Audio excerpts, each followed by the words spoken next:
Bonjour à toutes et bienvenue sur cette vidéo qui ne va pas être une vidéo de psychoastrologie. Je me présente, je m'appelle Nathalie, je suis psychologue du travail et astrologue et ça fait un petit peu plus de 2 ans que je propose des vidéos sur la thématique de l'astrologie, des vidéos qui sont inspirées des enseignements et des livres d'Alice Bailey. Donc j'ai commencé en juillet 2022.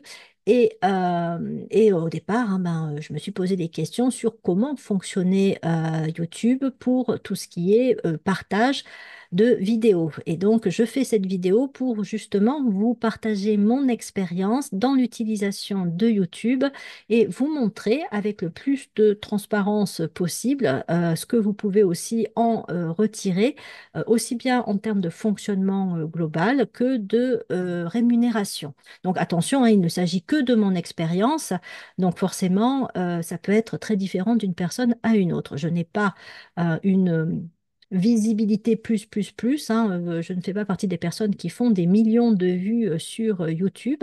Ma chaîne reste assez modeste dans sa fréquentation et c'est très bien comme ceci. Mais du coup, effectivement, vous allez voir aussi que pour ce qui est des revenus, ça n'est pas non plus mirobolant. Alors, donc, je vais justement vous mettre à l'écran l'outil numéro un que l'on utilise quand on fait des vidéos, quand on propose des vidéos sur YouTube, à savoir YouTube Studio. Donc, YouTube Studio, c'est l'outil des YouTubeurs lorsque, comme je vous le disais, on met des vidéos en ligne. Il est mis à disposition par YouTube. Il y en a un deuxième qui s'appelle AdSense, Google AdSense, qui permet de suivre aussi tout ce qui est rémunération. Donc, YouTube Studio vous permet de voir ce qu'il en est de vos suivis, enfin de suivre un petit peu l'évolution des visites sur votre chaîne YouTube en termes de vues, de durée de visionnage, de nombre d'abonnés et donc de revenus estimés. Donc là, je suis sur l'onglet données d'analyse, hein. Donc, les trois onglets que j'utilise principalement, c'est tableau de bord, contenu, données d'analyse. Vous avez aussi la possibilité d'accéder aux commentaires pour les checker, pour y répondre, pour les virer éventuellement, voire bloquer des personnes aussi, hein, si vous estimez que vous avez affaire à quelqu'un de malveillant. Vous pouvez aussi rajouter des sous-titres. Il y a la question des droits d'auteur, voilà, des revenus, etc., etc. Mais j'avoue que ceux-ci, je ne les utilise pas vraiment. Donc là, dans données d'analyse, on voit sur les 28 derniers jours, mais on peut choisir des périodes soit plus courtes, soit plus longues, hein, où on en est, comme je vous disais, en termes de nombre de vues, de durée de visionnage, de nombre d'abonnés. Donc en gros, depuis 28 jours, j'en suis à 29 000 vues sur ma chaîne. Les personnes ont passé a priori, enfin à peu près 6 000 heures de visionnage. J'ai gagné sur ces 28 derniers jours 280 abonnés et j'ai des revenus estimés de 75,55 euros. Comme je vous disais, c'est pas, c'est pas mirobolant, mais c'est pas non plus l'objectif pour lequel j'avais au départ commencé à faire des vidéos YouTube. J'avais deux objectifs principaux. Celui de la rémunération en fait partie, mais je le mets en troisième position. Le premier, c'est le plaisir de partager des contenus sur des sujets qui m'intéressent, donc la psychoastrologie. Je suis vraiment passionnée par ces domaines-là. Et donc, voilà, quand on est passionné, je pense on aime partager avec des gens que ça intéresse vraiment. Donc ça, c'est checké, c'est fait. Je réponds à cette envie-là. Et effectivement, je vois que ça intéresse d'ailleurs de plus en plus de gens, parce que même si j'ai pas un nombre d'abonnés mirobolant depuis 2 ans que je fais ces vidéos, c'est en augmentation constante et donc ça me donne aussi envie de continuer à faire du contenu et à voir que voilà, ça intéresse du monde. La deuxième raison est une raison d'intérêt aussi personnel, c'est que quand on veut aussi se faire connaître pour développer sa clientèle, puisque donc j'ai une activité de psychoastrologue, je fais des consultations astrologiques, les démarches commerciales un peu classiques, hein, de type flyer, carte de visite, etc., peut pas dire que ça donne des résultats très probants. En tout cas, de mon expérience, hein, j'en suis passée aussi par là. J'ai jamais trouvé que c'était hyper efficace et que même parfois ça coûtait franchement plus d'argent que ça ne rapportait de clients. Les vidéos YouTube, même si ça me coûte du temps et de l'argent, hein, ça m'a quand même permis, et ça continue à me permettre, de me faire connaître par des personnes qui autrement ne m'auraient sans doute jamais connue. Et ça m'a tellement permis d'augmenter ma clientèle que j'avais donc une double activité de psycho du travail et d'astrologue. Ben, j'ai arrêté mon activité de psycho du travail pour vraiment me consacrer à temps plein à mon activité de psycho-astrologue. J'en suis ravie. Je ne dis pas que je ne reprendrai pas à un certain moment une activité de psychologue du travail parce que c'est aussi quelque chose que j'aime beaucoup. Mais à ce jour, on va dire que je peux vivre de mon activité de psychoastrologue et que je le dois aussi à mes vidéos YouTube et donc pour le coup à YouTube puisque j'ai pu et je peux encore me faire connaître de plus en plus. Alors, qu'est-ce que je peux vous montrer d'autre? Donc oui, hein, le troisième intérêt, ça pourrait être d'avoir vraiment des revenus grâce à YouTube. Pour moi, c'est pas le cas, hein. Je vais pas gagner ma vie avec 75 euros par mois, clairement. Mais il y a d'autres. Alors moi, mes revenus viennent d'où? Ils viennent en fait et uniquement des pubs qui sont générées par YouTube et sur lesquelles je n'ai absolument pas la main mise. Je peux juste limiter certaines pubs, c'est-à-dire que si j'estime que un certain domaine de publicité n'est pas conforme à mes valeurs, je peux demander à ce qu'il n'y ait pas ce type de pub. Par exemple, des pubs où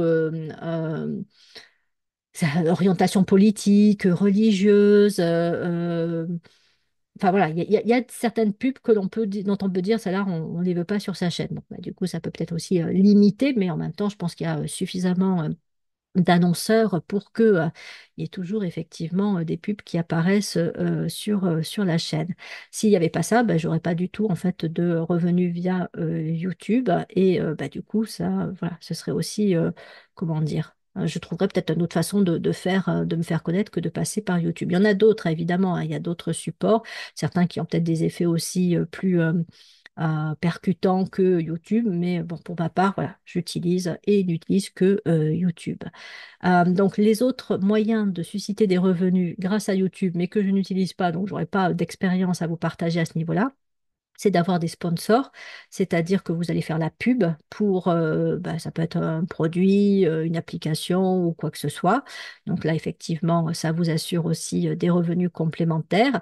Et puis, ça peut être aussi d'avoir un type d'abonnement avec donc des personnes qui viennent voir vos chaînes et vous réservez certaines de vos vidéos à ces clientèles, on va dire VIP quelque part mais qui du coup vont payer aussi en plus par rapport aux gens qui viennent sans payer hein, sur YouTube, puisque c'est donc en accès libre.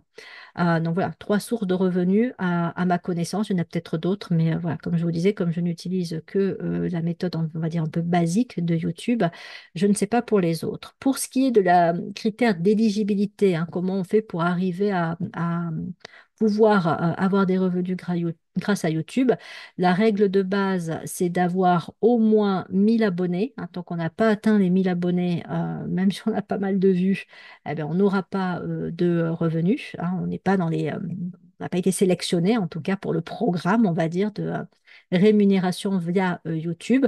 Et il faut avoir passé aussi un certain nombre de critères, entre guillemets, où on vérifie votre sérieux, voilà, que les contenus que vous proposez ne soit pas estimé douteux quelque part. C'est ça les deux conditions. Et je crois qu'il y en a une troisième parce que bon, ça fait plus de 2 ans que je fais des vidéos, donc ça remonte un peu, mais je crois qu'il faut avoir atteint aussi les 4000 heures de visionnage sur la chaîne YouTube. Donc 1000 abonnés, 4000 heures de visionnage, c'est les deux critères de base pour pouvoir demander à recevoir une rémunération suite aux publicités, aux annonces mises sur YouTube dans vos vidéos. Donc là, je peux vous montrer encore un petit peu ce que propose YouTube Studio. Donc, si on va sur tableau de bord, on voit un petit peu plus ce qu'il en est de la dernière vidéo mise en ligne.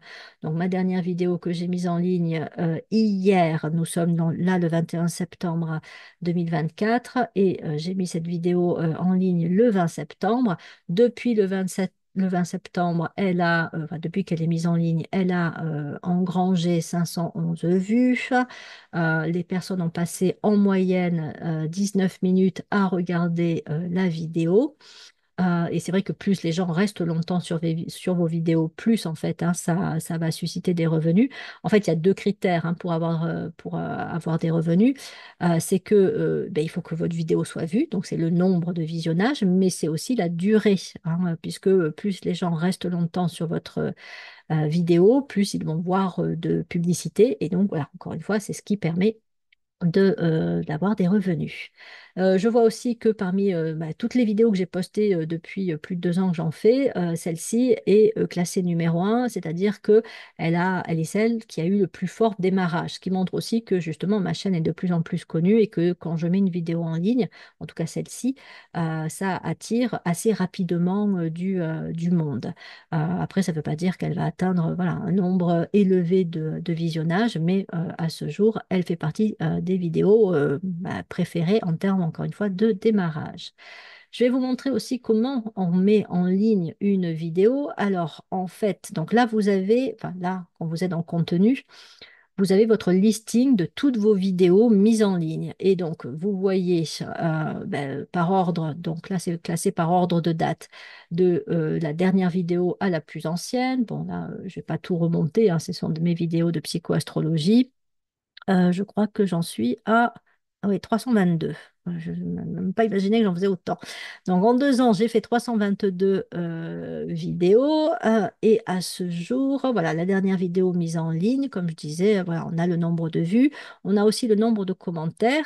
Et alors, ce qui apparaît sur YouTube et que les auditeurs ne voient pas, et c'est peut-être pas plus mal, c'est qu'ils voient le nombre de j'aime, mais ils ne voient pas le nombre de personnes qui n'aiment pas votre vidéo. Or, si vous cliquez, si vous passez ici sur j'aime, ben, vous voyez aussi le nombre de personnes qui a pris le temps, qui ont pris le temps de indiquer qu'ils n'avaient pas aimé vos vidéos. Donc là, pour la dernière vidéo mise en ligne, 76 personnes ont cliqué sur j'aime et une personne a pris le temps d'indiquer qu'elle n'aimait pas ma vidéo. Voilà.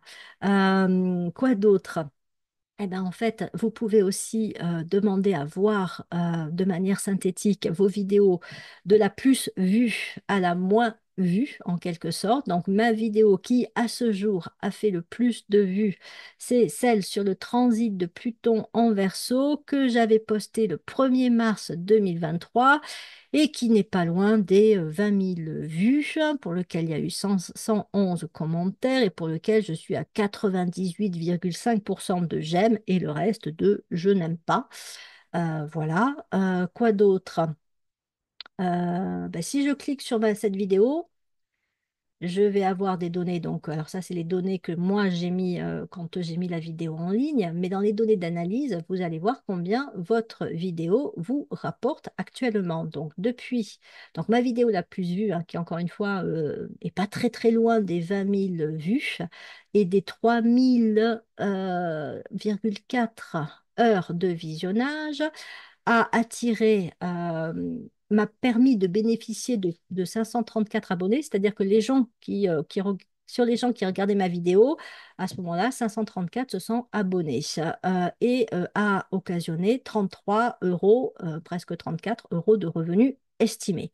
Donc, comme vous voyez, c'est pas énorme. Je ne vais pas devenir riche hein, avec mes vidéos YouTube. En tout cas, pas si ça continue comme ça. Il faudrait que je ne sais pas, le nombre de vues ou de durée de visionnage et de durée de visionnage explose. Bon, je pense pas, c'est pas le style de mes vidéos. Je fais pas dans le sensationnel. La plupart des vidéos qui marchent bien ont un côté un petit peu, voilà, choc, hein, quelque part. C'est pas mon approche, ou alors ça vient de personnes qui sont déjà à la base connues et qui naturellement attirent du monde, hein. Je ne fais pas partie des célébrités et ça me va très bien comme ça. Je suis très bien dans mon petit confort et fonctionnement. Donc voilà, qu'est-ce que je peux vous montrer d'autre? Donc là, effectivement, c'est le nombre depuis la publication.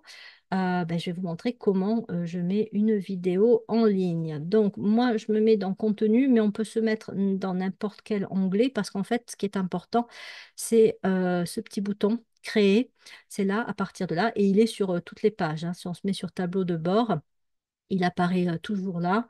Pareil, si on se met donc sur données d'analyse, voilà, il est là. Donc, si je me mets sur contenu et que je veux mettre une vidéo en ligne, alors je vais me remettre par ordre chronologique de mes vidéos.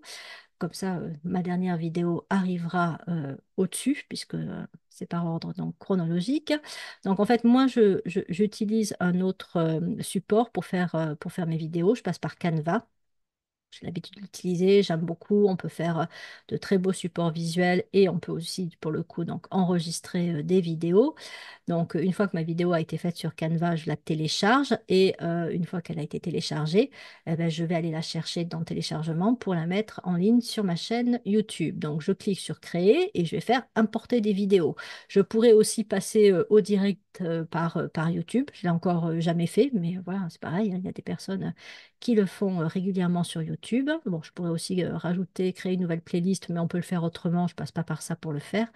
Je vais vous montrer comment je fais, etc. Donc, importer des vidéos, c'est ce que je vais faire.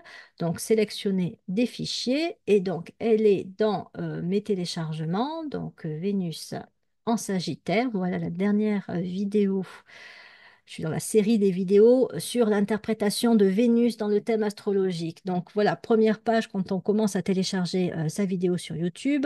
Il faut mettre à tout prix une description. Bon, là, je vais juste mettre un truc bref pour pas perdre de temps. Donc, interprétation de Vénus en Sagittaire dans le thème de naissance, thème astrologique de naissance. Donc ça, c'est fait. Ensuite, eh ben, il faut mettre une page en fait, une espèce de page de garde. C'est c'est ce que voient les personnes quand ils arrivent sur YouTube et qui tombent sur votre vidéo. C'est, j'appelle ça une affiche, hein. Voilà, c'est un petit, alors, il paraît que c'est hyper important hein, de choisir ce que l'on met parce que c'est le côté justement accrocheur de votre vidéo. Il faut que cette affiche donne envie pour que les gens cliquent sur la vidéo. Bon, moi là, je fais du plutôt classique, un peu éducationnel, donc je fais pas des trucs hyper accrocheur, on va dire, hein. C'est pas non plus ma façon de faire, mais voilà, on aurait plutôt tendance à conseiller que ça accroche bien pour que les gens aient envie de cliquer. Donc, à partir de là, si on a créé une playlist, et moi c'est le cas, on choisit dans quelle playlist appartient cette vidéo. Donc, moi, c'est Vénus dans le thème astrologique. Donc, je crois que j'en suis à pas loin d'une dizaine de vidéos dans cette playlist-là. On choisit si elles sont faites ou pas pour les enfants, c'est-à-dire que si il y a une restriction sur les ordinateurs, est-ce que les enfants vont pouvoir y accéder? Moi, j'ai automatiquement choisi qu'il n'y ait pas accès, non pas qu'il y ait quoi que ce soit qui pourrait être choquant pour un enfant, c'est juste que j'estime que ce sujet de l'astrologie n'est pas adapté à nos petits. Voilà, j'attendrai qu'ils soient adolescents et adultes pour pouvoir avoir accès à mes vidéos, qu'ils aient la maturité déjà nécessaire. Donc, les enfants n'y ont pas accès. Ensuite, on choisit si on veut monétiser ou pas. Donc, voilà, moi, je clique sur activer. Et là, alors ça fait pas très très longtemps que YouTube a décidé de proposer de placer des annonces pendant la vidéo, ce qu'on appelle mid-roll, c'est-à-dire que toutes les 8 minutes, en fait, pour les vidéos de plus de 8 minutes, YouTube place les pubs à des points stratégiques. Et en fait, depuis que c'est proposé par YouTube, au départ, j'ai pas fait très attention. De temps en temps, on a des messages comme quoi il y a des nouveautés YouTube. Voilà. En fait, j'ai eu des commentaires comme quoi c'était un peu gênant. Les annonces tombaient à des moments pas forcément appropriés, ou alors les gens trouvaient qu'il y en avait plus. Alors, je sais pas s'il y en avait plus, mais en tout cas, la façon dont les pubs devenaient présentées était visiblement vue un peu comme étant agaçant. Donc en fait, ce que je fais, c'est que je l'enlève hein, systématiquement et je passe à suivant. À partir de là, on a tout ce qui concerne l'éligibilité, c'est-à-dire est-ce qu'on va certifier que nos vidéos sont appropriées, hein, qu'il n'y a pas donc de langage inapproprié, vulgarité, qu'il n'y a pas de propos à caractère sexuel voilà, choquant, de violence, etc., etc.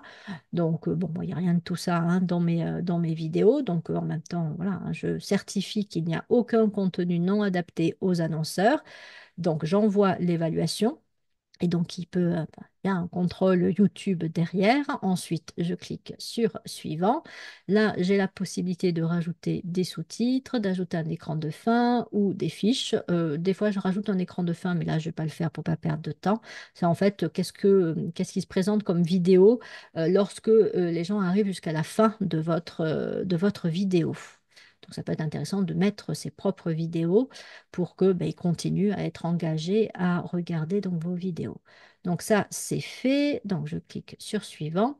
Et là, en fait, je vais pouvoir choisir quand ma vidéo va être visible sur YouTube, quand et à qui. Donc si je sélectionne privé, en gros, ça veut dire que seules les personnes à qui j'enverrai le lien pourront avoir accès à ma vidéo, ce que je ne fais pas, hein. Toutes mes vidéos sont en accès public. Je peux dire que pour l'instant, elle est non répertoriée. J'attends un peu et je la rendrai visible plus tard. Donc, je peux la rendre automatiquement publique. Dès qu'elle aura fini d'être téléchargée, traitée, elle sera accessible. Ou je peux aussi choisir de programmer la vidéo pour la mettre à une date particulière. Ça, je le fais pour mes vidéos du dimanche matin. Je les prépare la veille ou l'avant-veille. Et ensuite, quand je les mets en ligne, je les programme pour dimanche 8 heures. C'est le moment où elle devient accessible. C'est le seul rendez-vous assez ponctuel que j'ai. Sinon, mes autres vidéos, en général, je m'embête pas trop.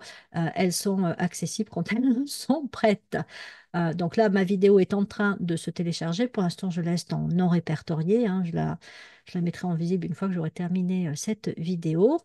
Et donc, je vois que pour l'instant, ma vidéo en est à 45% d'importation, qu'il lui reste donc 7 minutes pour être téléchargée complètement en qualité SD. Après, elle va passer en haute qualité. Donc, voilà, hein, je vais attendre qu'elle soit en haute qualité pour la rendre visible.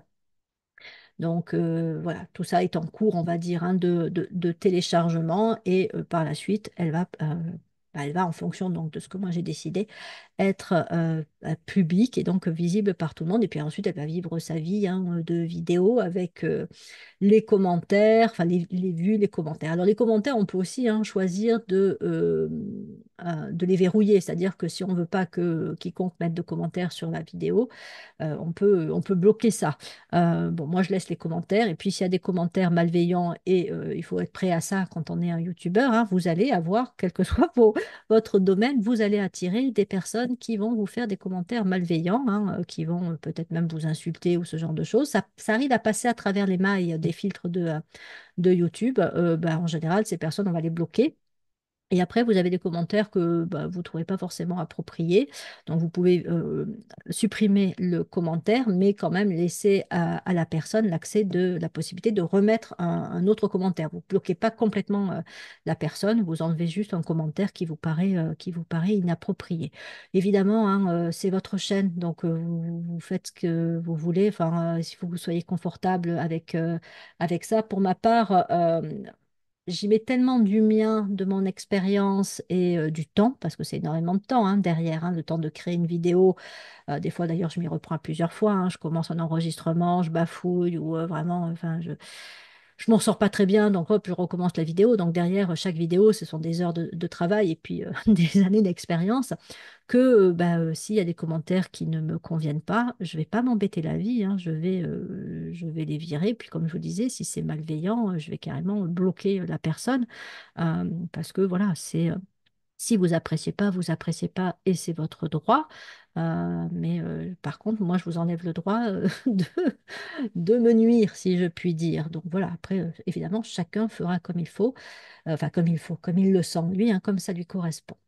Voilà, alors c'était vraiment ce que j'avais en tête de vous partager sur la façon dont ça se déroule lorsqu'on fait des vidéos sur YouTube. Bah, je peux vous montrer aussi, parce que pour moi, il n'y a pas de souci de ce côté-là, depuis que ma chaîne existe, donc depuis juillet 2022 combien ça m'a rapporté. Donc, en gros, je pense que je suis voilà, je suis dans les 1700 euros de revenus en 2 ans, hein, 2 ans avec des vidéos. Donc, j'en suis à 300 et quelques vidéos. Bon, voilà, hein, clairement, je ne gagne pas ma vie grâce à ça. Donc, voilà, je crois que j'ai dû commencer vers le ouais, début juillet. Oui, c'est ça, 7 juillet, il n'y avait pas encore de vidéo. Bon, peu importe. début juillet, enfin 23 juillet, il commençait à vraiment à avoir des vidéos. Et donc voilà, depuis, ça m'a rapporté ça. Donc je ne le fais pas pour l'argent, parce que si je le faisais pour l'argent, j'aurais arrêté clairement depuis longtemps.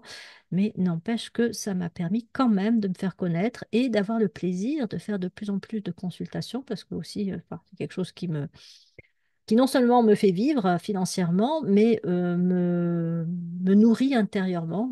Ces consultations, voilà, que je fais essentiellement en visio, pour le coup, sont vraiment des moments de partage qui, pour moi, ont pour objectif de favoriser la connaissance de soi, l'accompagnement à l'évolution de la conscience.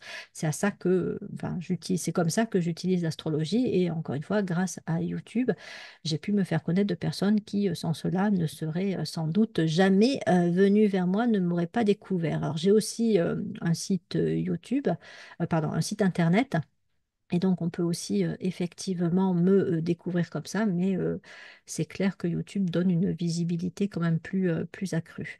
Ben voilà, voilà, je vais m'arrêter là pour ce partage concernant mon expérience de l'utilisation de YouTube. J'espère que pour ceux qui avaient des questions, cela a pu leur apporter des réponses. Et ben, je vous dis à bientôt. Si vous maintenant êtes intéressé aussi par la psychoastrologie, n'hésitez pas à venir voir mes vidéos sur le sujet.